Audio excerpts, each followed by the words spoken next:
Ward number 4 વિસ્તારમાં ગટર ઉભરાતા ભાજપના જ કાર્યાલય બહાર ગંદકીનો ઢગલો સર્જાયો છે।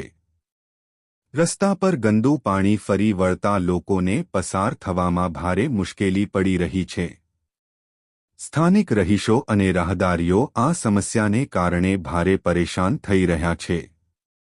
ગંદકી અને દુર્ગંધથી આસપાસનું વાતાવરણ બગડ્યું છે, જેને લઈને લોકોમાં રોષ ફાટી નીકળ્યો છે।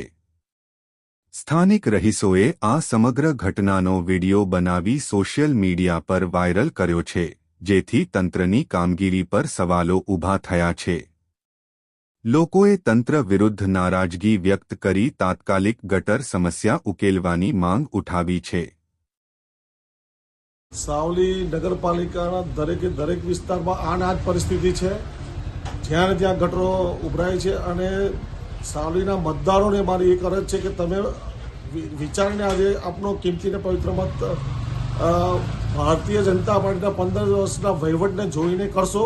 તમે પગે ચાલીને તમે ભીમનાથ મહાદેવ નથી જઈ શકતા, છોકરાઓ ગંગોત્રી સ્કૂલે જઈ નથી શકતા, માતાજી ચામુંડા માતાનું મંદિર છે ત્યાં બી લોકો ચાલતા દર્શનાર્થે જઈ શકતા નથી।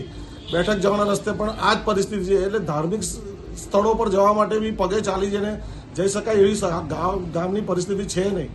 તો મારું એવું કહેવું છે કે આપનો કિંમતી પવિત્ર મત આપણા પાર્ટીને જોઈને નહીં પણ આપનું ગામ જોઈ અને આપણી ગંદકી જોઈને જો આપણે મતદાન કરવાની મારી અરજ છે। આપનું નામ? હસમુખ પટેલ।